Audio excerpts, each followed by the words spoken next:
Kamu sebenarnya sadar nggak? Obsesi bertarung Goku hanyalah manifestasi trauma psikologis. Kita memuja semangatnya, tapi kita mengabaikan fakta. Di balik jubah pahlawan, ada luka masa lalu yang tak terobati. Sejak kehancuran planet Vegeta, apakah Goku pernah benar-benar damai? Kita akan membongkar bukti tersembunyi. Dari pola pengasuhan hingga sejarah Saiyan, membuktikan diagnosis ini. Semuanya berawal dari sejarah kelam Saiyan. Bagaimana trauma rasial membentuk takdir Goku. Persis seperti studi kasus di era pasca perang. Selama lebih dari 30 tahun, Son Goku dipuja sebagai simbol kepahlawanan. Ia digambarkan polos, jujur, dan selalu berjuang demi kebaikan. Namun, jika kita menonton Dragon Ball Z dengan kacamata dewasa, muncul pertanyaan yang tidak nyaman. Apakah yang kita sebut semangat bertarung itu benar-benar kebajikan, atau justru tanda awal sebuah obsesi yang tidak sehat? Goku tidak bertarung karena keadilan. Ia tidak bertarung karena tanggung jawab moral. Dalam banyak momen krusial, Goku bertarung karena ia ingin menantang lawan yang lebih kuat. Ia ingin merasakan batas dirinya sendiri. Bahkan ketika ancaman terhadap bumi nyata, motivasi Goku seringkali tetap sama. Kesenangan personal dalam pertarungan. Dalam psikologi, obsesi semacam ini sering disamarkan sebagai passion. Namun perbedaannya jelas. Passion masih bisa dikendalikan oleh konteks dan empati. Obsesi tidak. Obsesi mengabaikan risiko, konsekuensi, dan orang lain. Goku berkali-kali memberi kesempatan pada musuh, bukan demi belas kasih, tetapi demi pertarungan yang lebih seru. Tindakan ini sering dipuji sebagai sportivitas, padahal secara rasional justru membahayakan banyak nyawa. Sejak awal Dragon Ball membangun Goku sebagai karakter yang tidak pernah berubah. Dan disitulah masalahnya. Ketidakmampuan untuk berkembang secara emosional adalah tanda stagnasi psikologis. Kita memaafkannya karena ia kuat, karena ia menang, dan karena ia pahlawan.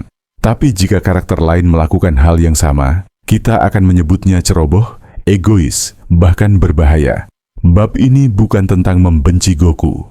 Ini tentang menyadari bahwa sejak awal, ada garis tipis antara kepahlawanan dan obsesi, dan kita sebagai penonton memilih untuk tidak melihatnya. Selama lebih dari 30 tahun, Son Goku dipuja sebagai simbol kepahlawanan. Ia digambarkan polos, jujur, dan selalu berjuang demi kebaikan. Namun, jika kita menonton Dragon Ball Z dengan kacamata dewasa, muncul pertanyaan yang tidak nyaman. Apakah yang kita sebut semangat bertarung itu benar-benar kebajikan, atau justru tanda awal sebuah obsesi yang tidak sehat? Goku tidak bertarung karena keadilan. Ia tidak bertarung karena tanggung jawab moral. Dalam banyak momen krusial, Goku bertarung karena ia ingin menantang lawan yang lebih kuat.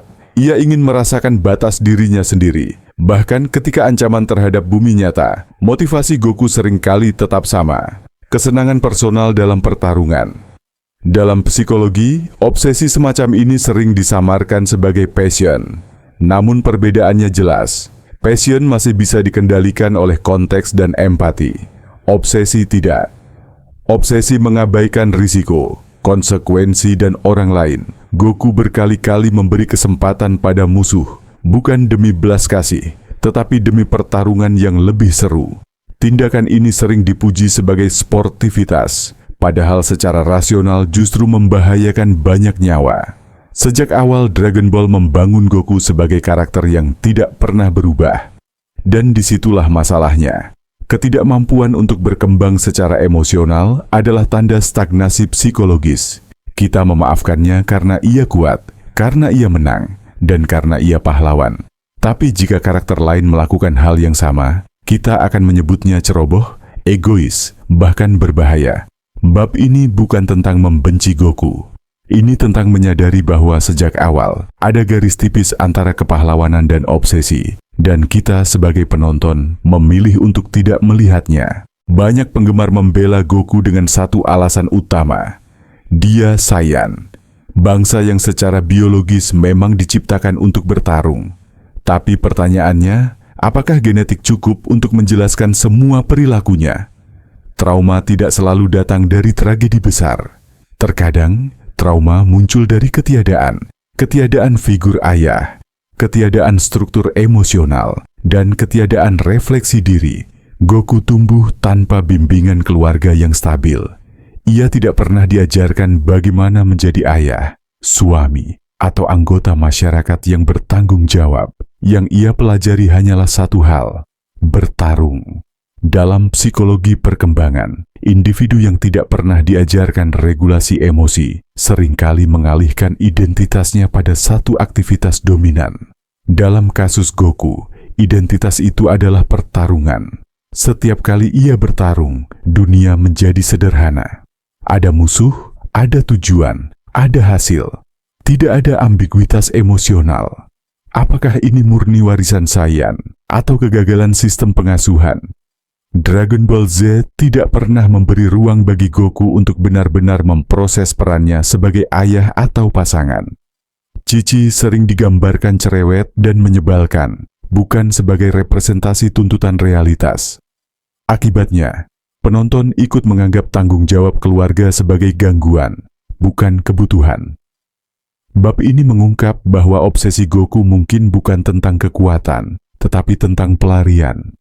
Pelarian dari peran dewasa yang tidak pernah ia pahami. Tidak ada bukti yang lebih jelas tentang dampak obsesi Goku selain apa yang dialami Gohan. Sejak kecil, Gohan dipaksa masuk ke dunia kekerasan bukan karena pilihannya, tetapi karena keputusan ayahnya. Goku berulang kali menempatkan anaknya dalam situasi traumatis, lalu menyebutnya sebagai latihan. Dalam psikologi anak, paparan kekerasan ekstrim tanpa kesiapan emosional dapat meninggalkan luka jangka panjang. Gohan menunjukkan tanda-tanda ini: konflik identitas, kelelahan emosional, dan keengganan untuk bertarung meski memiliki potensi besar.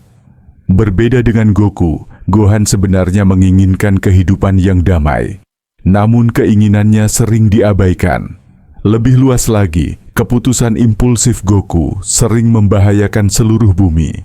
Memberi Senzubin pada Cell, membiarkan Frieza hidup, atau memicu konflik baru demi pertarungan yang adil. Semuanya adalah contoh nyata kerusakan kolateral dari obsesi pribadi. Narasi Dragon Ball Z menormalkan risiko ini karena hasil akhirnya selalu kemenangan. Tapi ini menciptakan pesan berbahaya, bahwa niat baik membenarkan keputusan Sembrono, dan bahwa kekuatan individu lebih penting daripada keselamatan kolektif. Bab ini menyoroti harga yang dibayar oleh karakter lain demi satu obsesi yang tidak pernah dikritisi. Jika Goku adalah orang nyata, banyak psikolog mungkin akan menyebut perilakunya sebagai obsessive-compulsive drive toward risk dikombinasikan dengan emotional avoidance. Namun yang lebih menarik adalah pertanyaan terakhir. Mengapa kita, sebagai penonton, masih memujanya? Jawabannya sederhana dan tidak nyaman. Karena Goku mewakili fantasi kebebasan dari tanggung jawab. Ia kuat tanpa harus dewasa. Ia dicintai tanpa harus hadir. Ia dipuja meski sering absen. Di dunia nyata, kita tidak punya kemewahan itu.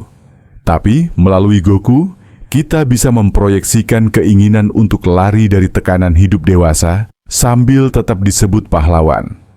Dragon Ball Z bukan hanya cerita tentang pertarungan. Ia adalah cermin budaya tentang bagaimana kita memandang maskulinitas, tanggung jawab, dan kegilaan yang dibungkus heroisme. Dan mungkin setelah 30 tahun, sudah waktunya kita menontonnya dengan mata yang lebih jujur. Goku bukan monster, tapi ia juga bukan panutan sempurna. Ia adalah karakter yang kita cintai, dan justru karena itu, layak kita kritisi. Jika video ini membuat Anda melihat Dragon Ball Z dari sudut pandang baru, tekan like agar diskusi seperti ini terus hidup. Subscribe channel ini untuk analisis karakter, budaya pop, dan psikologi di balik cerita yang kita anggap sederhana. Karena terkadang, kisah masa kecil menyimpan pertanyaan dewasa yang belum pernah kita jawab.